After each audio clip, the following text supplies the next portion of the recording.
ഇത് ഷോക്കാർഡിന്റെ അടിയിൽ കൊടുക്കാൻ വേണ്ടി വെച്ചിരുന്ന ഫോട്ടോയാണ്. ഇത് പ്രദീപ് എന്ന് പറഞ്ഞൊരു മുതലാളി ഉണ്ട്, ട്രൂപ്പിന്റെ മുതലാളി. പുള്ളി ഈ ഫോട്ടോ ഹൈലൈറ്റ് ആക്കി വെച്ചു ഷോക്കാർഡിൽ. ഈ ഫോട്ടോ കാണിച്ചാൽ പിന്നെ പിള്ളേർക്ക് ചോറ് കൊടുത്തോണ്ടിരുന്നത്. ഇത് കടിക്കും ചോറെണ്ണാൻ ആ സാർ ഇപ്പോഴും അതെടുത്ത് സൂക്ഷിച്ചു വെച്ചിട്ടുണ്ട്. നമ്മളെ അത്ര പേടിച്ചു അങ്ങനത്തെ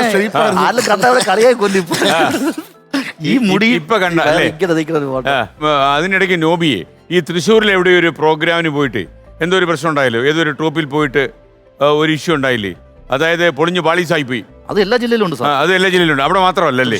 അതല്ല, അത് ഭയങ്കരമായിട്ട് പൊളിഞ്ഞ പരിപാടിയായിരുന്നു. അത് ഞാൻ അല്ല, നമ്മൾ ഈ പൊളിഞ്ഞതിൽ സൂപ്പർ റെക്കോർഡ് അതായിരുന്നോ? അല്ല സാറേ, അത് വേറെ ഉണ്ടല്ലോ.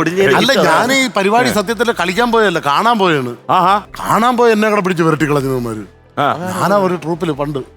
എന്നിട്ട് സാറിനറിയാമോ, അന്ന് ഞാൻ ഇവിടുന്ന് അവരോട് ഈ പരിപാടി കാണാൻ പോയി. തൃശ്ശൂർ പോയി പരിപാടി പൊട്ടി ഒരു പള്ളിയിലായിരുന്നു. പ്രോഗ്രാം പൊളിഞ്ഞിട്ട് ലാസ്റ്റ് ഞാൻ അവിടെ നിന്ന് തിരിച്ചു വന്നപ്പം ഇതിന്റെ വിഷമം മാറാൻ വേണ്ടി പോട്ടയിൽ കയറി ഒരാഴ്ച ധ്യാനം ഇരുന്നിട്ട്. അത് ഭയങ്കര അത്ഭുതം. ഒരു മിമിക്രി ആർട്ടിസ്റ്റ് പോട്ടയിൽ പോയി ധ്യാനം ഇരുന്നു അല്ലേ? ഞാൻ അവിടെ ചാലക്കുടി ഇറങ്ങി, ചാലക്കുടി ഡിവൈനിൽ ഇറങ്ങി ഒരു ആഴ്ച ഞാൻ ധ്യാനം എടുത്തിട്ട് ഞാൻ തിരിച്ചു. അല്ല, അത്ര വിഷമമായിട്ടാണോ? ഇല്ല, ഒന്ന് നന്നാവാന്ന് വിചാരിച്ചു. ഒന്ന് നന്നായിക്കൂടെ അല്ലേ? അല്ല, ഇത് നോബിക്ക് അങ്ങനെയും തോന്നിയിട്ടുണ്ടോ ഒന്ന് നന്നാവണമെന്ന്?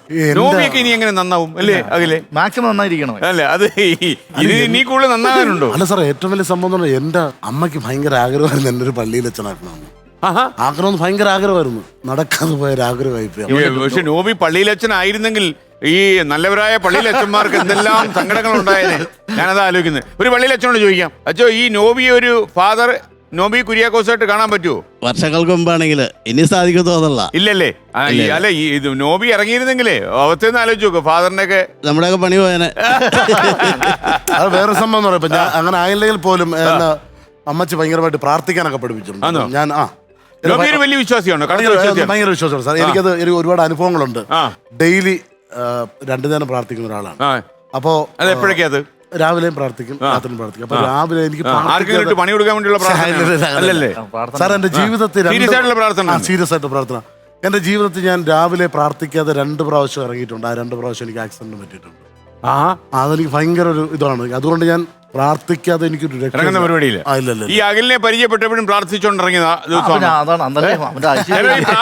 എനിക്കൊന്ന് പ്രാർത്ഥിക്കാത്ത ദിവസം ആക്സിഡന്റ് പറ്റിയെന്ന് പറഞ്ഞില്ലേ? അതായിരിക്കും സാധ്യത. നോബിയുടെ അമ്മച്ചിയെ പറ്റി പറയുമ്പോഴേ, നോബിയുടെ വീട്ടിൽ ചെന്ന് കയറുമ്പം ഒരു ഇറാവണം. ലെഫ്റ്റ് സൈഡിലാണ് റൂമാണ്. അവിടെ ഈ പൊക്കത്തിലൊരു പാട്ടയുണ്ട്, പലഹാരപ്പാട്ട എന്നാണ് ഞാൻ പറയണത്. അതിനകത്ത് വെട്ടുകേക്ക്, പപ്സ്, അച്ചപ്പം, മുറുക്ക് ഇത് അടക്കി വെച്ചിട്ടുണ്ട്. ഇവന്റെ 30 വയസ്സിലും ആ വീട്ടിൽ ഉണ്ടായിരുന്നു. 40 വയസ്സാകുമ്പോഴും ഈ പലഹാരപ്പാട്ട നിറച്ചു വെച്ചേക്ക് ഇപ്പോഴും ഉണ്ടായിരുന്നു. പിന്നെ വീട് ചെറിയ വീടാണ്. അപ്പൊ എന്റെ വീട്ടിൽ വേറെ താട്ടിച്ചെളി ചുരുക്കമാണ്. അതൊക്കെ വീട്ടിലായിരുന്നു. കറണ്ടൊന്നും ഇല്ലെങ്കിൽ പോലും അവിടെ അപ്പൻ ഹാർമോണിസ്റ്റ് ആണ്. അപ്പൊ പപ്പ കാക്കാരിശാണത്തിൽ ഹാർമോണിയം വായിക്കാൻ പോകും. അപ്പൊ അല്ല, അത് നോബി എന്തോ ഒരു ഇന്റർവ്യൂ തിരുത്തിയിരിക്കുന്നുണ്ടോ?